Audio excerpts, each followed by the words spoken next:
We continue now at the top of Daf Chav Chesam and Beis in Meseches Bava Metzia. This is Bava Metzia Daf 28b. The Gemara said on the previous summit that when the person announces for the third regel, which is the final regel, he shouldn't say the third regel, he should just announce it, and that way the person will come to understand this is the final chance to get back the lost object, because we're afraid if he says the third regel, the person might get it confused with the second regel. He might think he'll be able to get the item back in the coming regel. And so the Gemara said, well, if that's the case, even when a person announces the second regel, we should have the same concern. Maybe he'll get confused. He'll think it's the first regel. Really, it's the second regel. And the Gemara says to that's not an issue. Haka'asi regel shlishi, because in the second regel, he still really does have another holiday. He still has the regel shlishi. So even if he thinks it's the first and he thinks he has more time, but technically speaking, he does have more time. He doesn't have as much time as he thinks, but he does have till the next regel. So that's not a problem. It's only a problem by regel shlishi. We don't want to announce regel shlishi that might thereby cause confusion. And the Gemara continues, Tanu Rabbanan, the rabbis taught, Barishona kol mi shematza aveda, originally anyone who found the lost object, hayamachriz aleh shlosha regalim, he would announce it for 3 holidays, as we said.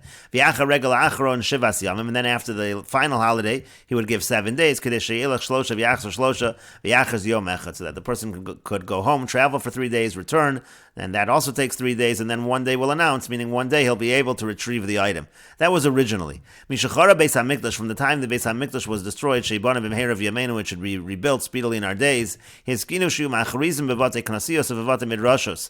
They made a takana that the announcements should be made in the synagogues and in the batei medrash. Umisharabu ha'nasim, but when the oppressors increased, his kinu shu modin l'shcheina v'lemiyuda v'dayo. They made a takana that he should just let his neighbors and his friends know, and that would be sufficient.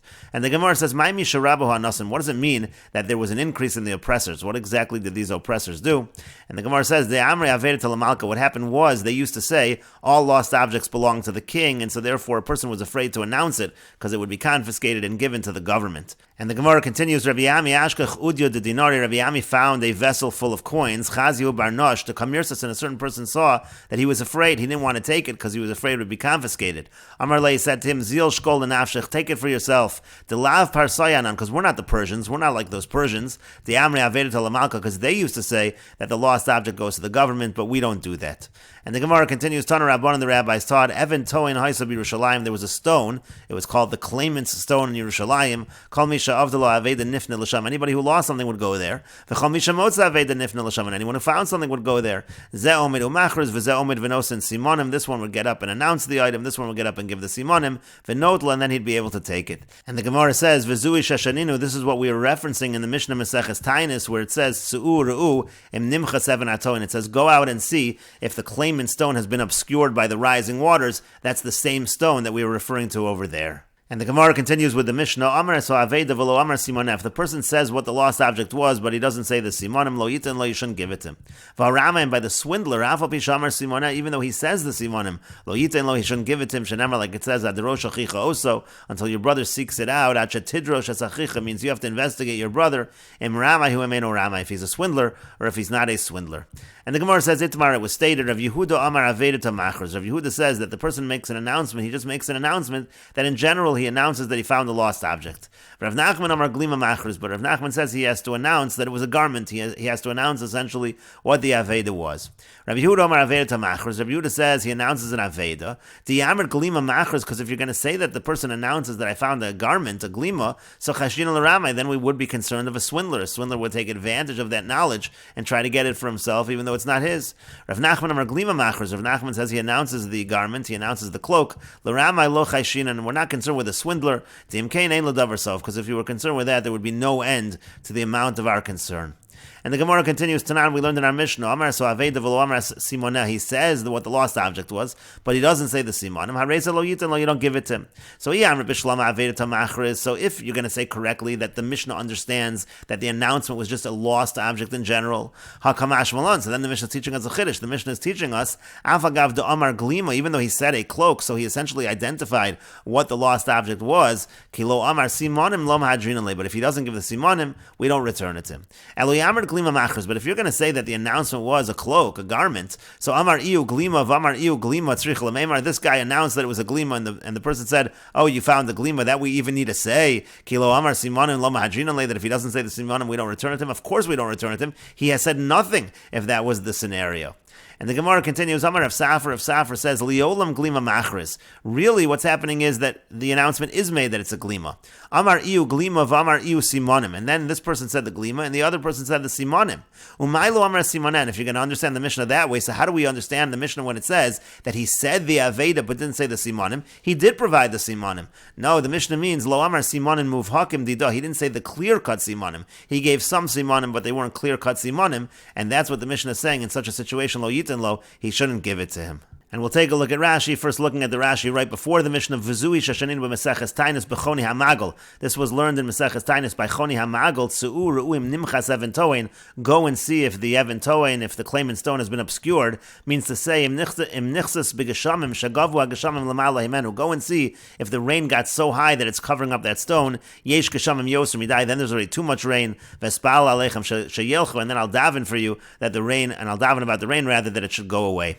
Chashin l'ram. And then the Gemara said, Rav Yehuda said, you announce in general a lost object, because if you announce that it was a garment, if you identify the object, Chashin and Ramai were afraid of a swindler. Shema shama ha'oved misonin ben shchenav. What could happen is as follows. Maybe the person who lost the object is complaining among his neighbors, Talesi nevd, I lost my talis. V'zeh yodea simonen, this swindler, he knows the simonim. Uchashayishmas motza machris talis motzasi. And if he hears the person who finds it, if he announces, I found the talis, yokam v'yitin simonen, now he'll get up. The swindler will get up and he'll give the simonim.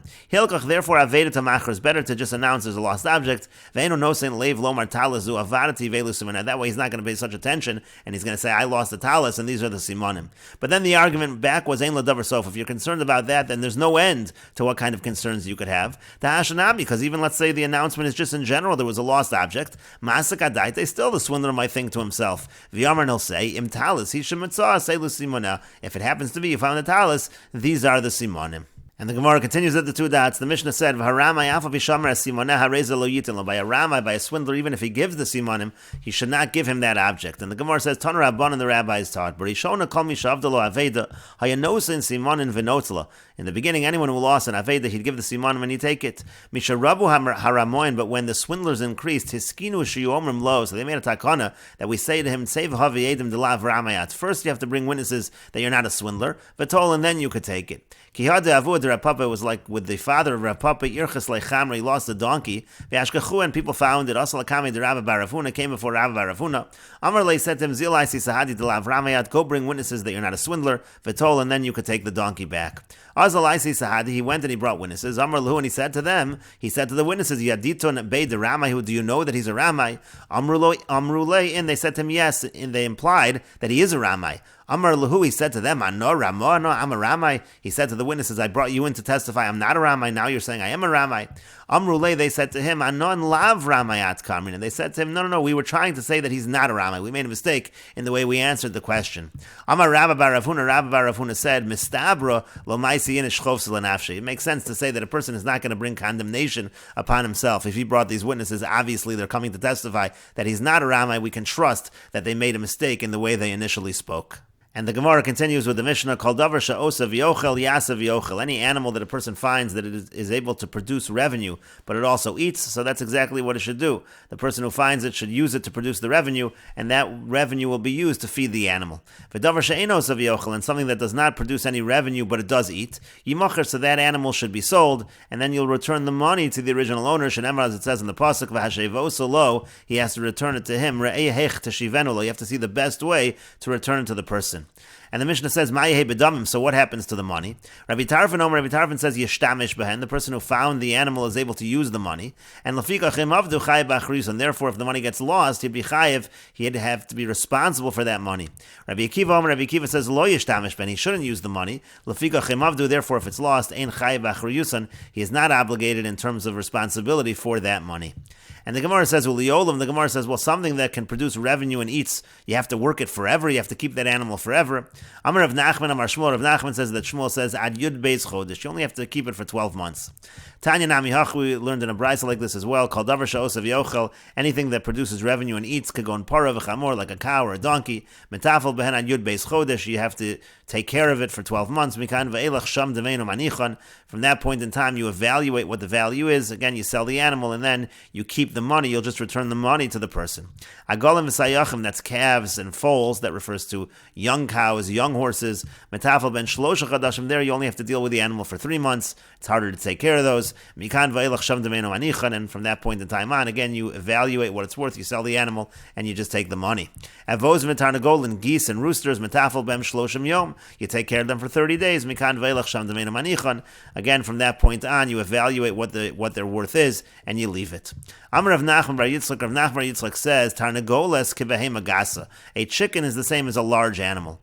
And the Gemara continues, Tanya Namiyach, we have a brisa like this as well. Tarnagoles uvehema gasa, by a chicken and a large animal, metafel ben shnei masar chodesh. He takes care of the animal for 12 months. Mikan v'elach sham demeinu manichon. From that point on, he evaluates their worth and he leaves them. Agolim v'sayachin, when it comes to calves and foals, metafel behen lamed yom, he deals with them for 30 days. This contradicts what we said before. In the earlier brisa, it was 3 months. Mikan v'elach sham demeinu manichon. From that point on, he evaluates their worth and he leaves them. And evozin v'tarnagolim, when it comes to geese and roosters, v'chol davar shetipulo meruba mischaro, anything where taking care of it is more than already the wages, metafel ben shlosh yamim, so then you just have to deal with it for 3 days. Mikan v'elach sham demeinu manichon. From that point on, you evaluate their worth and you leave them. This also contradicts the earlier brisa. The earlier brisa said when it comes to geese and roosters, it's 30 days. Here it's just 3 days. And so the Gemara asks the question, Kasha agolim v'sayachin, agolim v'sayachin, avozim v'tarnagolin, avozim v'tarnagolin. We have a contradiction when it comes to calves and foals in the 2 brises, and we have a contradiction as well when it comes to geese and roosters between the 2 brises. And the Gemara answers, it depends on the situation. Agolim v'sayachim, when it comes to the calves and the foals, agolim v'sayachin, calves and foals against calves and foals, lokash is not difficult. Had deraya v'had petuma. In one case, we're talking about where you're grazing the animals. In one case, we're talking about where you need to fatten the animals. Fattening the animals is harder, so you don't have to keep the animals as long. Avozim v'tarnagolin, nami lokasha, geese and roosters against geese and roosters. That contradiction also is not difficult. Habarav ravi habizutre. In one case, we're talking about larger animals. Those are easier to take care of, so you take care of them for longer. In the other case, we're talking about smaller animals, which are more difficult, so it's a shorter time period. And Rashi explains, does the person have to take care of these animals forever? Sham demei and mocher means to say essentially you evaluate and sell it, and he leaves the money by him. When you have calves and foals, so they're smaller, they don't do work, and tarnagol and roosters, zacharim, those are males, shein matil and beitzim, there's no eggs, so you don't have that revenue. Kivehei magasa, chicken is like a large animal, she'osa v'ocheles, because that's able to produce revenue, and it eats, so metafel bo yud beis chodesh, so you can do 12 months, you can take care of it. You can feed it from the value, from the worth of the eggs. Then the Gemara made a distinction if it's grazing or if you need a fat in it. What that means is when we say 3 months, talking about the calves and the foals, be'eretz mir, that's if you're in a land where they're grazing and there's grass. It's not so hard to take care of them. When it says just 30 days to keep them, that's when you don't have where the animals can graze, and you're going to have to fatten the animal from what you have in the house. That's going to be much more expensive. That's why we make the distinction. And then the Gemara said that we make the distinction by geese and roosters. Rav Ravei Ochlin Harbe, they eat a lot. Hilkach Gimel Yamim, therefore it's 3 days. Though Kimna Bizachar, because we say we're talking about males. Here you see Rashi says the opposite of what we said, that the Rav Ravei are actually harder to take care of. However, the Gra notes, Avol Rambam Perish Lahepech, that the Rambam gives the opposite, that again the larger ones are the ones that are easier to take care of. And the Gemara continues at the 2 dots. The Mishnah said, V'she'eno osav yochel, if it doesn't produce revenue but it eats, so then you should sell the animal. And the Gemara says, Tanu Rabban, the rabbis taught, V'hashevo lo, return it to him. Re'ei hech teshivenu lo, see the best way to return it to him. Shelo yachel egel la'agolim v'siach l'sayachin avoza la'avozin v'tarnagol l'tarnagol, and you shouldn't feed, let's say you have a calf, you shouldn't feed the whole value of the calf to the calf, the whole value of the foal to the foal, the whole value of the goose to the goose, the whole value of the rooster to the rooster. You're essentially going to use up the entire value, and everything you spent, the owner is going to owe you. He's not actually going to get his lost item back. Rashi says, "Shelo yachil egel agolim minhu agolim shenimsa," meaning from the agolim that are found, lo yachil lo d'mei egel, don't end up feeding him the value of an entire calf. He's going to lose out on the whole lost object. And the Gemara continues at the two dots, Ma'yehe bedamim, so what happens to the money? Rabbi Tarfon Omer Yishtamish v'chulu, so there was a machlokas in the Mishnah in terms of whether the money could be used, and in terms of whether the person is responsible. And the Gemara says, Ad kan lo pligi, they only argue, Rashi explains, Ad kan lo pligi le'inyan le'eschayev ba'aveidaso, meaning, in terms of the person being obligated by the lost object. We will continue with this discussion in the next video on Daf Chof Tes Amud Aleph.